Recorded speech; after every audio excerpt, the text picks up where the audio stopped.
যারা ভাইরাল হওয়ার জন্য টিপস খুঁজতেছো, এই ভিডিওটা কিন্তু তাদের জন্য। কেউ স্কিপ করবে না, তাহলে আর ভাইরাল হতে পারবে না।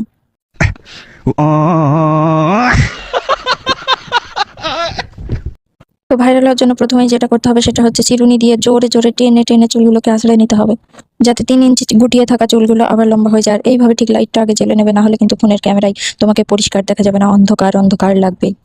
তো দেখতেই পাচ্ছ আঁচড়ানোর পর আরো 3-4 ইঞ্চি মতো চুলটা লম্বা হয়ে যাচ্ছে, মানে চুলের অবস্থা কি অবস্থা তাহলে বুঝেই নাও তোমরা। তো প্রথমে এইভাবে চুলটাকে আঁচড়িয়ে এরকম টেনে একটা খোপা বেঁধে নেবে। তারপর যেটা করবে সেটা হলো গিয়ে, চলো দেখাই তাহলে, চলো আমার সাথে। তো প্রথমেই যেটা করবে সেটা হচ্ছে, দেখবে যখন নিজের জামা আর পরে পরে ভালো লাগছে না, তখন শাশুড়ির ছেলের জামাটা এনে নিয়ে আসবে যেখান থেকে হোক। তারপরে একটা এনে দেখলে হবে না, পরে পরে দেখতে হবে যে কোনটা গায়ে ভালো লাগতেছে। শুধু একটা ভালো লাগলে হবে না, আরো একটা জামা এনে দেখতে হবে যে সেটা কেমন লাগছে। ঠিক এইভাবে গায়ে ধরে ধরে দেখবা, না হলে কিন্তু বুঝতে পারবা না।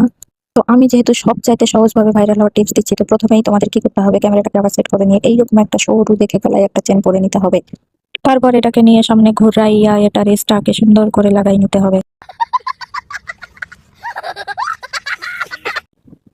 নিয়ে আবার রেসটাকে পেছনে করে দিতে হবে, না হলে দেখা যাবে বাজে লাগবে। তারপরে যেটা করবা সেটা হচ্ছে, কাজল নিয়ে এই পাশে এক ঘষা আর ওই পাশে এক ঘষা মাইরা ছেড়ে দিবা।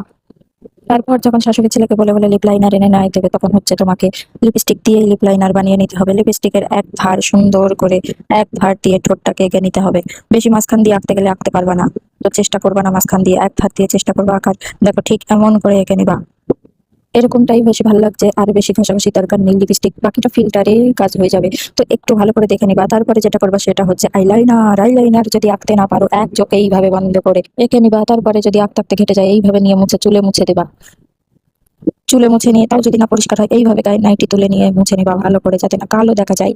তো তারপর আবার সুন্দর করে আঁকার চেষ্টা করবা, এক চোখ বন্ধ করে এইভাবে একটু কোনা তুলে দিবা, নাইলে ভালো লাগবে না দেখতে। টানা টানা চোখের দরকার আমাদের, না হলে তো ভাইরাল হতে পারবো না, অবশ্যই টানা টানা চোখ দরকার। তো বারবার চেষ্টা করতেই থাকবা, দেখবা ঠিক সফল হয়ে যাবে এক সময়। তো চোখের নিচে একটা ফোঁটার মতো তিল হয়ে গেছে, তো কোনো ব্যাপার না, ওটাকে আবার মুছে আমি মাথায় মুছে নিলাম।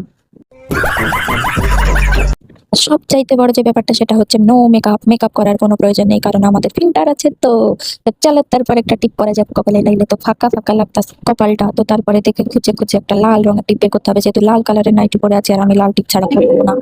তো এত ছোট টিপের এইভাবে খোসা উঠবে না, তো এক ঘষা মারবে, দেখবে খোসা এমনিতেই উঠে যাবে। তো তারপরে এরকম সুন্দর করে টিপটা লাগাই নিয়ে এইবার চুলের কামাল। কোনো রকম চিরুনির দরকার নেই, হাত দিয়ে এইভাবে সোজা সাপটা টেনে নেবা, দেখবা চুলগুলো এমন স্টাইলের হয়ে যাবে। তো কেমন লাগলো আমার মেকআপ, একদম শর্টে কাটে আর সহজ উপায়ে? যারা আমার মতো আলসে ভাইরাল হতে চাও কিন্তু পারো না, তারা ঠিক আমার মতো এইভাবে মেকআপ করে ভিডিও করলে আরোই ভাইরাল হতে পারবে না। তো চলো দেখা যাক ভিডিও কেমন হয়েছে। টাটা। मन्ना की तमन्ना है कि हीरा मुझे मिल जाए, चाहे मेरी जान जाए, चाहे मेरा दिल